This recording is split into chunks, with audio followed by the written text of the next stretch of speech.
Okay, cool. Well, so on this side below me is Papa Rizzo, Rizzo's dad, and on the other side over here is Comm's dad. So and their names when they're not being pro Rocket League dads identified by that. Rizzo's dad is Ron, and Comm's dad is Scott. So we'll start with you, Ron. Good day. Firstly, tell us where you are and what time of day it is for you.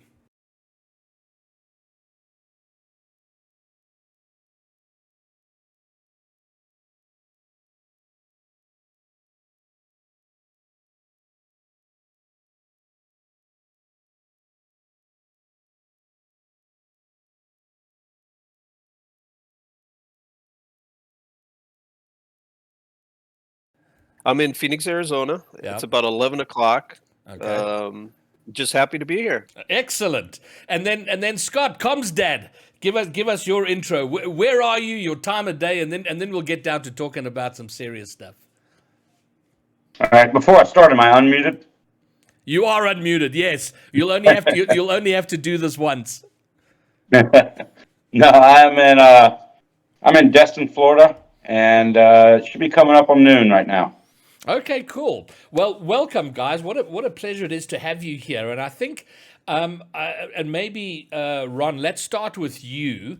And I mean, you're Rizzo's dad, and he's a very well known figure within the Rocket League community, and very much carved out a post professional career in content and being a personality. But he did come from the pro ranks. He retired I think a couple of years ago. And I'd love to start with you and just get the journey from the dad's perspective of your kid playing this video game and then your kid going, I'm going to be a pro. How did that all happen? And what was it like? Okay, well, he actually started in 2015. He played for the Creamsicles. So when he was actually in the first RLCS qualifier, didn't actually make it. But at that point, I had no idea. I thought he was still playing Minecraft. Then he played for Mocket for a while, and then basically when I finally started to learn that he was playing Rocket League was Take 3 when he came running out of his room saying he made Amsterdam, telling his mom. And then when I got home from work that day, my wife tells me he's going to Amsterdam. I'm like, what? What are you talking about? I had no idea what was even going on. I didn't know he was playing Rocket League or doing any of that stuff. And at that point, how old is he at this point, buddy? He is 18 at this point. Okay. So, unfortunately, every land that I've ever been to, I've had to pay for, which kind of sucked. And I've been to pretty much all of them. But he was on Take 3, and they did really good. And I watched it from the stream, and it happened pretty much. It was probably well into the morning, and from that point, I was just locked in on Rocket League, and it was just fun to watch, easy to understand. And from that, he went to G2, where he's played out the rest of his career, and he retired in 2021. He's a content creator from Waste now. He's doing podcasts. He does stuff for RLCS for Psionics, basically. And All he's right. putting together his own tournaments and things like that now. He's really enjoying life. All right, cool. We're gonna circle back once we've had a chat with Scott, just in terms of the challenges and the support and all the things that go into it. But moving over to Comm's dad, Scott, how did it all roll out for you? Suddenly becoming you're now the dad of an interesting figure in the Rocket League community. He's done very well to sort of paint himself the villain, a role which he does very well at, and I think he thrives with it. And it's all pretty cool. So tell us that story. Yeah. So similar to Papa Rizzo's story, didn't even realize he was playing Rocket League, and then one day get the phone call. I was at work. Dad is my passport current. He was 15 years old, and he goes, "It's he said, we just won a qualifier and we've got to go play. This was a WGN North America Championship up in Toronto. And he was playing with Bullsend. And a few months later, went up there, won that, and that qualified them for Montreal DreamHack, which they got knocked out first round, but that was kind of the beginning of the career. From there, he moved on to what was it after that? He played for Adept. He played Bullsend. He played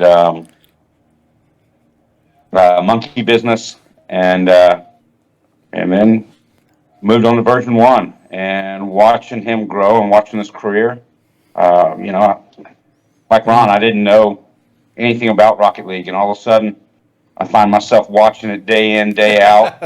I don't play very well. Have you My claim to tried? fame is I played. Have you tried it at least? Do you give it some effort? I have played one tournament, and that was on Dad Gaming Network, and I won that tournament. It was Okay. a 2v2 tournament, and my son was my partner, my teammate, and I kind of just drove around, and he took care of the rest. And how about you, Ron? Do you play? I do play. I play every week in the Dad Gaming tournament. They have a Tuesday tournament which is a 3v3 where they put together teams by MMR. So all the teams are balanced. But yeah, I hate ranked like everybody else. But moving up, the highest I've been, I was 2 games away from champ Okay. last season. So right now I'm sitting at a diamond, but Okay. I just get a little frustrated in rank. I don't like getting carried, so I always solo, And how many? which is very frustrating. And so, how many kids are there in the Rizzo family there? So outside of Rizzo, how many brothers and sisters are there? He has 2 other brothers and 1 sister and 1 dad that's basically a kid all by Okay. himself. Okay. And on your side, Scott. It's just Robert now. So Okay. Robert, my wife, and I. Brilliant. All right. Well, I'd like to now understand what it was like. I mean, were you sort of very supportive parents from the beginning, or was it something you had to come and understand? You know, your kids wanting like, oh, I've got to travel. I'm going to Toronto. I'm going to Amsterdam. Were you pretty cool with the whole thing, or was it? And Scott, let's start with you. I mean, was it something you had to come to understand, or were you kind of happy with it from the get-go? I was happy with it from the get-go. There were certain things that I had to come to understand or come to terms with. Traveling was great. I mean, we drove him to a DreamHack Boost tournament where he put together a team. We drove him over to Atlanta, about a 6-hour drive, got a hotel room. They won it, but by the end of it, prize money and everything else, we spent more on the trip going out there and taking him out there than he actually won. So supported him the whole time. Our challenge came. Robert was a straight A student, never had a B in his life. Took advanced classes. Was the only kid in his school to score perfect on the ACT college entrance exam. So when he came and said, "Hey, I'm going to take a gap year before going to school," when he basically could get a full ride about anywhere he wanted, that was okay. Let's this is serious now. You know, we're Yes. looking career now. But then his senior year of high school, he signed a contract with version 1, and haven't regretted it one bit. Of course, one gap year has turned into 2, which is probably going to turn into 3 or 4 or 5, and but he'll always have that ability to go back. And what he's doing now, he's living everybody's dream. I mean, he's traveling the world on somebody else's dime. He's playing games now. We call it games, but to them at this point, it's work. I mean, when they get in there and they're scrimming and they're doing everything, it's work. But they moved him up to Minnesota. Version 1's owned by the Minnesota Vikings, so they put him up in a nice apartment right there Wow. off the Viking campus, where they built their esports headquarters. And he's living the life. He's living the dream right now. Okay, and is there an understanding? Well, let me ask you this question, Ron. Was there an understanding that it was? I mean, as much as there is support, was it that sort of built-in understanding? This is a 2, 3, 4, maybe 5 year. It is a limited career. You're gonna do as much as you can for a period of time. Did that form part of any conversations along the way? Well, yeah, along the way, there's got to be a happy medium between being in, he did YouTube, he did Twitch, and he played professionally. So he was in his room like 15, 16 hours a day, Wow. every day. That was the part that was really making me feel a little uncomfortable, because he was never out. He actually homeschooled his junior year, but he made the decision he wanted to go back and be with his friends for his senior year and graduate with his friends, which made me extremely happy. He's always been a really smart kid, and school was pretty much easy for him. Um, you know, taking tests, he never really had a problem. He's always had a good head on his shoulders. I can't say as much for my other kids. um, him especially was extreme. We really had no problem with him in school. Where does Rizzo fit in the hierarchy in terms of age? Is he sort of in the middle? Is he the He's the youngest? young. Old? Huh? Yeah, he's the youngest. The youngest. He's Okay. definitely the youngest. Yeah, he was always the most picked on by his brothers and sisters. So. And look at him now. And okay, so He's yep. he's still picked on. We got to keep him in check. Yeah, so someone has to remind him he's just a regular Joe. And then so it sounds like both of you as parents have been quite supportive. Have either of you run across parents along the way that maybe were a little bit more concerned, or have you ever found yourselves in a position of talking to anybody else's parents about maybe making them feel a bit better or alleviating some concerns? And I know I've asked that question generally, but Scott, I'll start with you. I don't know if you've ever come across that or found yourself in that sort of position. It's quite often, especially at the lands. You'll have parents that'll come up with their children, and the biggest piece of advice I try to give any parent or player that's asking. I mean, because when you're looking at the level that these kids are at, I was looking at Worlds. There were 24 teams. Okay, so there were 72 players there. Okay, out of millions that play the game. It's if you look in America at the NFL, you've got all your Pee Wee players, your high school players that want to go on to college, that want to go on to the NFL, and it's just a few that make it. So always have a backup. But with the parents and the players or aspiring players, it's a two-way street. My thing was with my son, I said, okay, you can play. I'll let you do it your way. You can play whenever you want.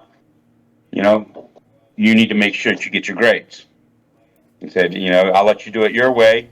And his way would drive me crazy because he'd come home and play Rocket League all afternoon, all into hours of the morning, and then go to sleep 2 hours, wake up at 6 a.m. to write a 3-page paper before he went to school.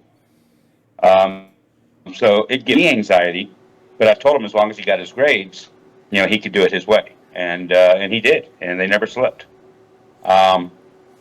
So as a parent, it's not blind support where you just say, okay, yes, yes, yes, yes, yes. At some point, you don't want to end up with a 27-year-old or 28-year-old child sitting in the basement playing a game with no potential future. So 100% support, but also understand that have a plan B, have some other avenues, have some. God, I don't even know how to put it into words. No, I got you. Okay. but yeah, I get it everywhere we go, and I've gotten some great messages from Worlds. Where I had a parent reach out to me and told me how inspirational it was to hear them talk to me and how they're going to support their son more in Brilliant. his journey, and so it's been got a lot of feedback, and it's been really good. That's awesome. And yourself, Ron, or was that?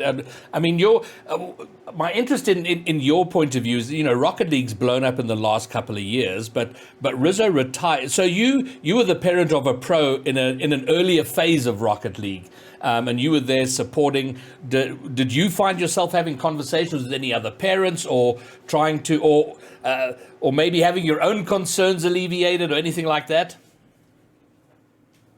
Oh yeah, absolutely. I mean, just like Scott said, every land you go to, there's always parents that come up to you and ask you if they should let their kids play Rocket League, or um, use this as a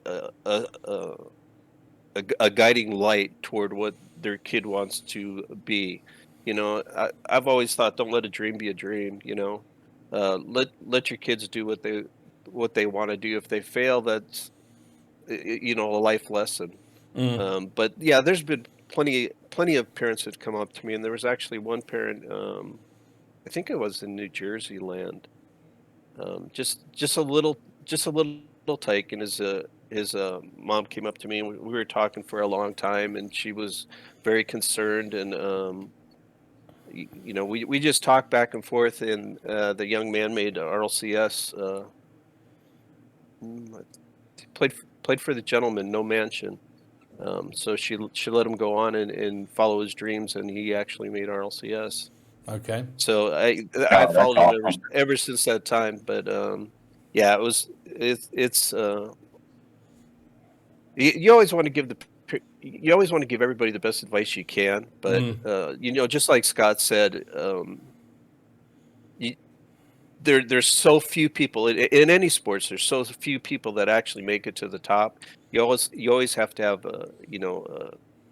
somewhere else to go within that. Now, I'm not saying that a pro player is the only avenue that you can do in esports. I mean, there's plenty of things that kids can get into besides being a pro player. Um, Esports is just going to get bigger and bigger. So, um, All you right. know, Yeah, I agree. like Well, and we've seen it over the last couple of years, and well, I mean, I'm a little bit tunnel visioned. I mean, my focus is so much on Rocket League that I don't really notice anything going on in esports outside of it. But it certainly became bigger, and Rocket League, well, so in my region, is at the start of something huge. So it's going to become, it's only going to get bigger, and I think that more and more it becomes in the same way that a gifted athlete might want to pursue baseball, basketball, soccer, or whatever it is, and and those same support structures need to be there for them. But while I'm with you, Ron, I wanted to sort of switch the topic a little bit to, and I don't know how involved you got with it, or with the pressure of competing, because you're quite right. They are in a tiny minority of players that are that good and get to compete at that high level. But it comes with, well, there's obviously the fame that comes with it, the money that comes with it, and then the pressure to perform. And I don't know how much of a factor that was with Rizzo, and how you guys dealt with it. well, yeah. I mean, absolutely. Dylan went through. He went through stress, and it wasn't playing. It wasn't the time involved. It was more or less he didn't want to disappoint people. He didn't do viewers, his org, um, and that put a lot of pressure on him. Um, so much that he actually got ill before matches. Okay. Sometimes because especially huge matches. And like I said, it wasn't the winning and losing thing. It was more of he just didn't want to disappoint people. The kid's got a huge heart. Um, so I mean, and we dealt with it. We talked about it. Just be do your best. That's all you can hope. That's all you can do. That's all you can hope for. Whether you uh, win or lose, you're still the same person. Be the good person that you are. And did he get better with it over time? Was he able He to did. manage it better over time? Yeah, absolutely. Yeah, I'm talking, well, more in the very late years when he was when he was on the retirement kind of thing. Um, it got a lot easier for him. And social media makes it so easy for people to be jerks, basically, I want to say. Um, so I mean, if you kind of stay away from him, but then he realized that people were there for him and not, you have the jerks, but then you also have the people that just are very supportive of you. Um, so I mean, at some point he realized that there's always going to be people out there that are just not so nice all the time. All right. Well, that segues nicely, I think, Scott, because I was at the London LAN, where Com made a name for himself, and he was being booed, and he was very vocal during the games. And that got him a lot of heat and pressure, or a lot of flack on social. Well, a lot of discussion about him on social media, and I don't know if any of that got to him, or if he was very aware of what he was doing and playing that role. How did that whole process happen, and what were your conversations with him as it was going down? So he was 100% aware of what was going on. He actually he stepped up. He knew the role he was playing, and he played it well. But at the end of the day, it's like he had told people. I mean, and especially once there started being some threats that my wife would get concerned about. Version 1 made sure that he didn't go out alone. But he welcomed it, and one of the things. So we talk having a big heart, Robert. Any of the players that he knows, even the players that he talks trash to, afterwards they're hugging their friends. They're all good. I mean, I know Joyo came out and talked about it and said, we know we're going to play him. We know he's going to try and get in our heads, and he does. And we love him afterwards. They're hanging out, So, but he also wanted to take the focus off of some other members of the team, and by him taking the heat and the focus, he was trying to protect his other players, his teammates. He's like, I'm a big boy, I can handle it. But it's tough, and it's tough as a parent, and listening to Ron talk, even before all of that, you have these haters on social media. So whenever my son would post something or have a bad game, and hey, I let you guys down, I'm sorry. It's tough as a parent, and especially my wife, when she would go back and read the comments that some people would leave. You're trash. You just suck. You shouldn't be there. Da, da, da, da. He deals with it well, but I think it was harder on us watching some of the comments. Like I said, London, he played the role of villain, but at the end of the day, he's friends with all these players. But he's also a personality, and Yes. he enjoys being that personality. He's not just sit down in front of a keyboard and play a video game. And it's such an important point there, because a few things are coming through for me as you were talking there and listening to Ron is and we very often forget is, especially when things are being played online. When it's LAN and you're there, it's different. You see the people. You're seeing another human being. For the rest, it's just a car on a field, and you can imagine all sorts of things about the person behind there without knowing anything. And then you go on to Twitter, and yeah, you can pretty much say whatever you want. But so the question now becomes, my desire is that there are parents from this region who are watching this, and we have a couple of parents here who very much fit the mold of the two of you, who are being incredibly supportive and encouraging their kids to chase their dreams, helping them along the way. And then there are a couple of others where I think that the parents just don't understand it and they're incredibly skeptical. And those are the parents I would like to reach, but the chances of them watching this are low.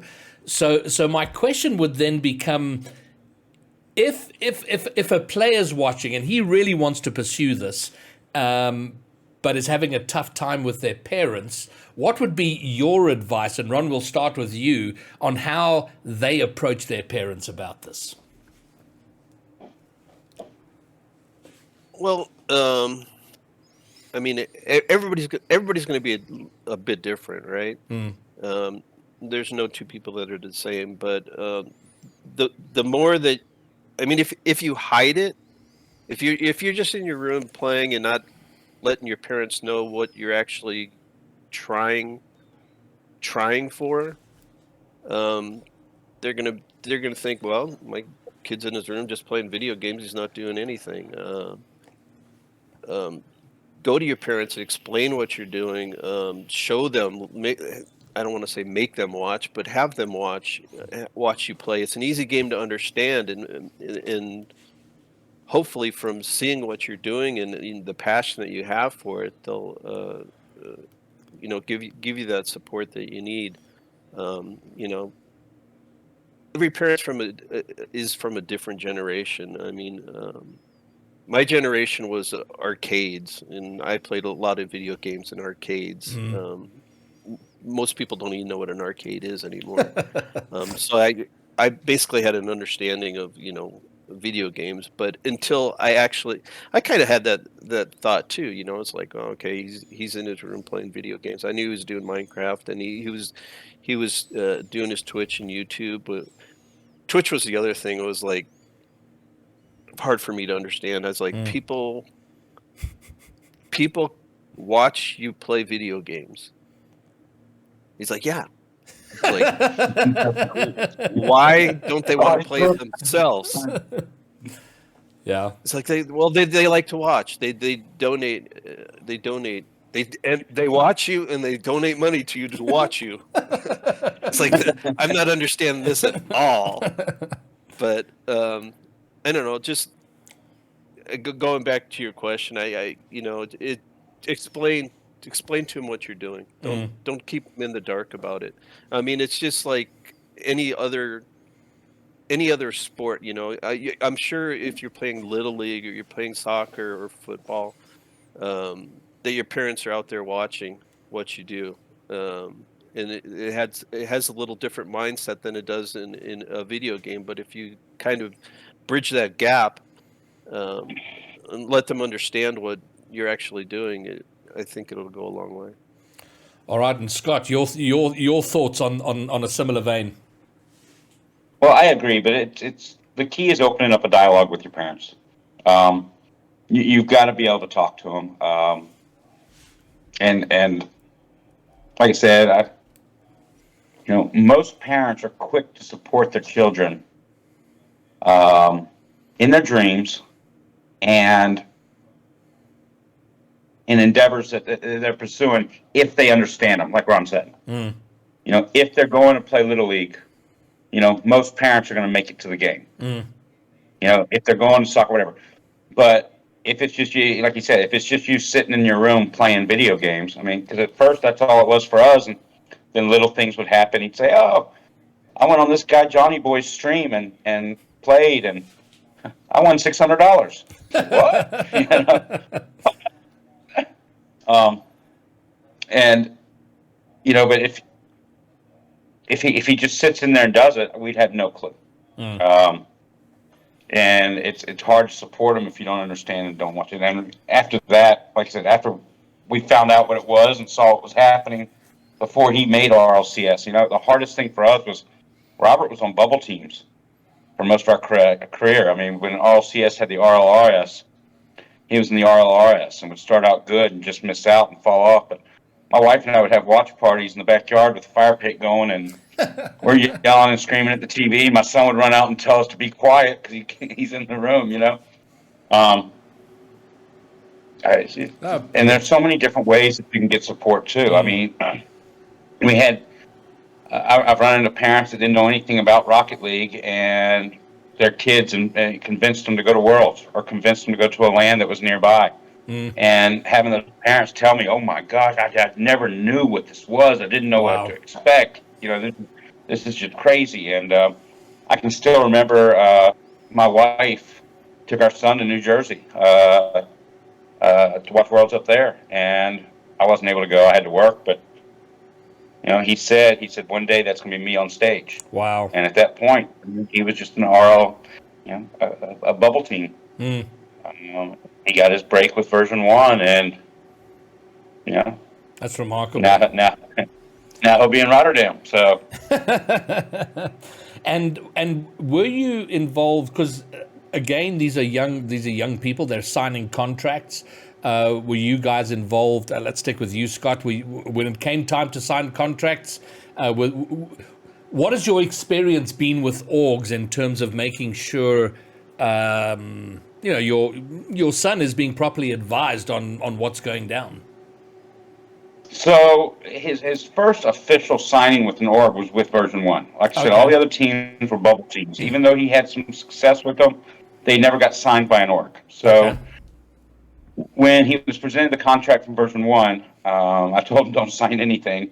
Good. And I had a friend that was an attorney, and had him look over the contract because at the time I didn't know anything about version one. Did a little bit of research, but the team had really just started, and had AXB, and they decided to cut AXB, and he got on with Gimmick and Torment, and but yes, we did a little research into it, and at that point, okay, signed, and the rest is history. I mean, I didn't look at the last No, fair contract enough. he signed. I mean, he's got his own people to look at those contracts now. But yeah, I Okay, mean, good. when you make a commitment like that to an org, I mean, like I say, he's still a senior in high school. Um, you're making a commitment to time, travel, and other things, and especially with school going on. So we were involved in the decision. Um, but Okay. I wanted to touch back on something you had talked to Ron about, and that's the pressure and the Yes. pressure on these kids nowadays. Yes. Um, it's gotten to such a I I can't put into words. I mean, even as a parent, I mean, I put so many years on this sport. I say sport, esport has put so many years on, or taken so many years off my life. Um, watch my son play because you feel the pains. I think you feel the joys and the pains are higher and lower for a parent. Wow. You feel it more. You always have that saying, I'd rather be sick than my son or my child. Yeah. You truly feel it, but you also see the pressure and watching. So I'll use NA as an example, or I could use EU as an example. Um, but the top teams, the skill gap has gotten so small in the top teams. I mean, there's constant pressure on these kids to perform, or else. I mean, version one and I think version one and G2 and NRG were maybe the only three teams that didn't really make a change Yeah. from last year to this year. And you're talking teams that were top five in North America already. You've got people moving. I mean, any one of the top 10 teams in North America could have gone. I mean, you got different winners. You got different top 8 every week. So there's so much pressure to perform, and I think it's not necessarily from the orgs. The kids drive themselves to that much pressure. I mean, they're the ones making these player changes aren't coming from the orgs. These player changes normally come from the players, Okay. where they decide they want to switch out a player and move on. So it's just a lot of pressure to perform. Yeah. Like you said, it's not at this level. It's not kids going out and playing games anymore. This is a job. This is work. They're committed to this much time per day. This much, these scrims, um, and they do it happily. Don't get me wrong. Of course. But the amount of pressure on these kids to perform nowadays is just it's at another level. Yeah, and I think you touched on well, you answered a question for me, which was where is the pressure coming from, and I can totally get that it's coming from themselves. I mean, you've committed to this thing. You want to be the best, or as close to the best you can possibly be, and therefore the failures can hurt massively, and then and I guess part of the problem is that even when you win, the joy might be short lived, because it's kind of like, hey, we won, but immediately you got to be ready for the next one, otherwise you're going to lose that one. So it's a bit of a cycle there. All right, Ron. Yeah, absolutely. I mean, Go ahead. I was gonna say, see, you've got Furia, who came up from South America and was top five in the world, not long ago, and didn't make top five NA to go to Rotterdam. You've got NRG didn't make top five to go to Rotterdam. And I can't imagine the pressure on those kids. I feel, my heart goes out, having a son like that. So, the pressure on a team that's struggling with I think their confidence right now, and mental state, because of all the pressure that's been put on them.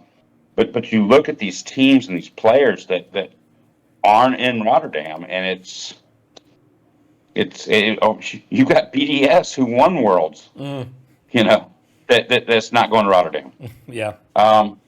So the pressure, and then everybody's so quick, instead of fixing problems a lot of times, I think people are just quick to try and make a change. You start looking for everything. I go back to my golf swing. One day I shot not too well, and I changed everything in my swing by the time I got done with it, because I never found out what was actually wrong with it and never came back. My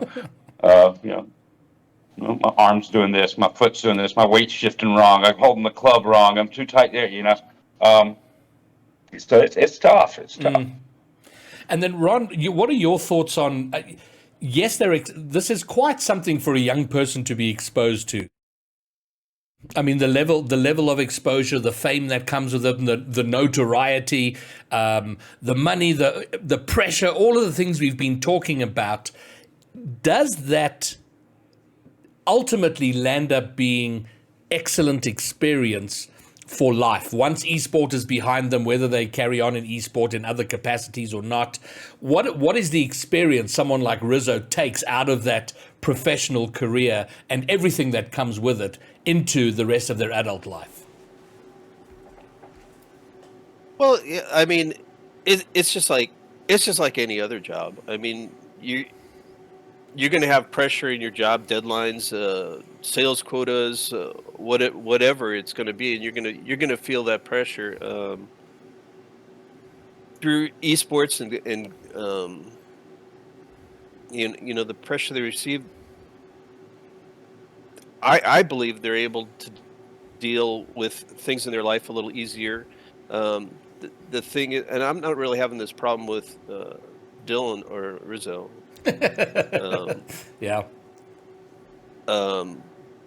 But the thought of once you leave, because Dylan made a brand for himself, and that's so to transition from pro play, even though he was doing it the whole time, to a content creator and doing the things that he's doing, he moved from pro play into, not moved into, but Focused on generated more time into being able to do his his content creation.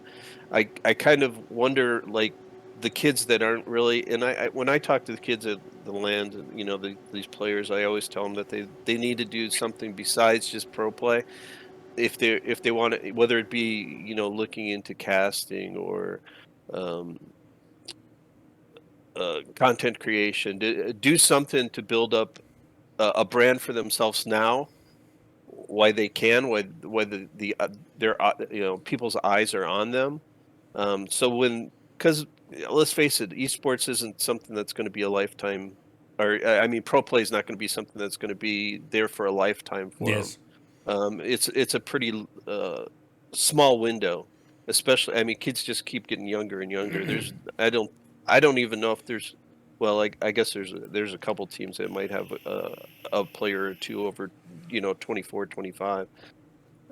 But basically the gap's getting smaller and smaller. I mean, 15 to maybe 21 right now is where it's at.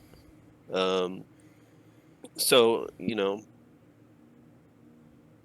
getting back to whatever your question was, because I can't remember it. That happens at your age. Okay, so yeah, 61 years old. I can't even remember if I got out of bed this morning, really. I think you certainly answered and expounded on it, and then so we know what Dylan's done and Rizzo, and I love hearing you both sort of go back and forth between the in-game name and how you've known your child their whole life. So, but Scott, Robert Comm, is he? I mean, obviously he's very focused on Rocket League now, but is he looking beyond? Has he thought about what he might want to do beyond Rocket League, or is it too soon for him to be thinking about that from his perspective? We spoke briefly on this subject. He obviously is he's built a reputation for himself, but he's he held off streaming. He went back to streaming for a little bit. Used to stream, and I think he'd get in the ranked games, and it was just kind of well, like Papa Rizzo said, don't like ranked games. So a lot of times it would be sometimes negative. And I think you just want to focus on the pro play. But one of the great things is being a pro player and being with an organization like Version 1. And with his... so my son also has great oratory skills. He's a great... People love to interview him. He speaks very well, much better than I do. And he's networking and making a lot of connections in the esports world right now. Yeah. But I don't know if he's sure where he wants to go afterwards. So, right now the focus is he's focused on now more than the future. Yes. And that's short term. And then at the same time, putting away a nice nest egg to where he'll have options in the future, whether it's going to school, whether it's moving on with an organization, going into commentating.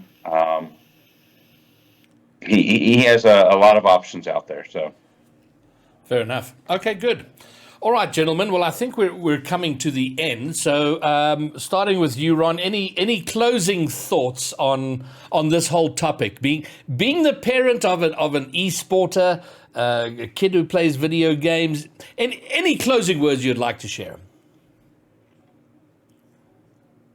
Well, I mean, for Dylan, actually, for me, I've met so many people that I never would have met in my life. Just being part of the esports. I mean, Dylan actually met his fiance through esports. And if it wasn't for he would have never met her. So I mean, she's a super girl, super sweet. I met this ugly dude next to me over here at an LA LAN. Yeah, I'm thinking the same thing. And we became super tight. Just met so many people. I mean, it's super fun. I would, we talked about pressure and stress and what parents go through, and that's basically game time. I would have had it no other way. It's even though you have to take heart medications through most of the games and a nice little whiskey to keep your nerves at a standstill. It's just super fun. I mean, it's no different. It is a little different, but like I said before, it's no different than cheering your kid on at t-ball. Or when they play basketball in high school, or whatever they do.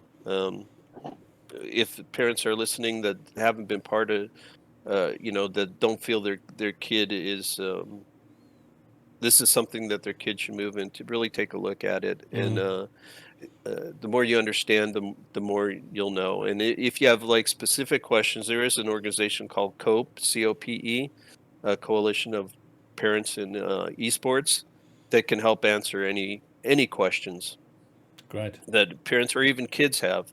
You talked about they could help with contracts. They can do pretty much anything in their nonprofit. So it's something to look at. All right, great. Thank you very much, Ron. And Scott, your closing statement. So I agree 1,000% with what he said. I wouldn't change a thing. Like I said, yes, I had to up my blood pressure medicine. But the other incredible thing about esports is,